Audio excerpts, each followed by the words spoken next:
নিষিদ্ধ বাংলাদেশি জঙ্গি সংগঠনের সঙ্গে যুক্ত থাকার অভিযোগে পশ্চিম বর্ধমানের কাঁকসা এলাকা থেকে এক যুবককে গ্রেপ্তার করেছে এসটিএফ।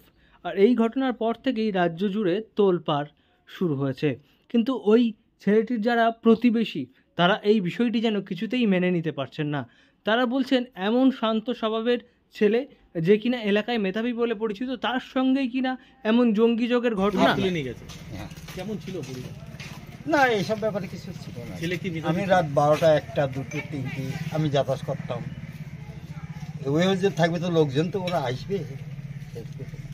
মানে বিশ্বাস করে উঠতে পারছেন না?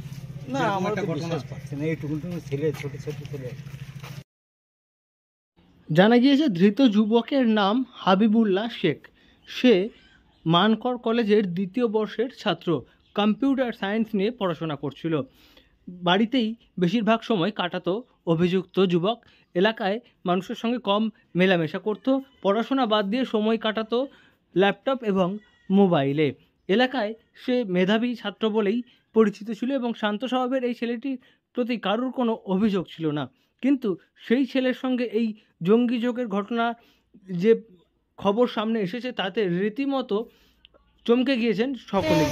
তখন পড়াশোনা নিয়ে থাকে, এখনো তো বাইরে বেশি দেখা যায় না, ঘরের মধ্যে বসে থাকে। ওই টিউশনি ক্লাস থেকে এগুলো যাই আর ঘরের মধ্যে বসে থাকে, বাইরে অত বেরোতে না। সব ভাই না?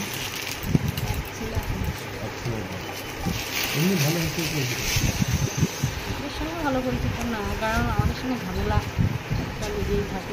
বাইরে বেরোতে নাকি? হ্যাঁ, বাইরে বেরোতে নাকি? ছেলেটা কারোর সঙ্গে অত মিশত না। বাড়িতেই থাকে। হ্যাঁ। উল্লেখ্য, গত শনিবার দুপুরের পর বিশেষ অভিযান চালিয়ে এসটিএফ ওই যুবককে গ্রেপ্তার করেছে। জানা গিয়েছে ওই যুবক বিশেষ একটি অ্যাপের মাধ্যমে নিষিদ্ধ বাংলাদেশি সংগঠনের সঙ্গে নিয়মিত যোগাযোগ রাখত এবং তার উপর বেশ কয়েক মাস ধরেই নজরদারি চালাচ্ছিল এসটিএফ এবং পোক্ত প্রমাণ হাতে পাওয়ার পরেই অভিযান চালানো হয় এবং তারপর তাকে আটক করে নিয়ে যাওয়া হয় কাঁকসা থানায়। সঙ্গে তার বাবাকেও আটক করা হয় এবং ম্যারাথন জেরা করার পর অভিযুক্ত যুবককে তুলে দেওয়া হয় কাঁকসা। लड़का तो पढ़ता था मनकर कॉलेज में, आसान सा होगा था, कुछ नहीं करता था, जाता था, नमाज भी पढ़ता था, वैसा था, किसी का साथ नहीं मिलता था,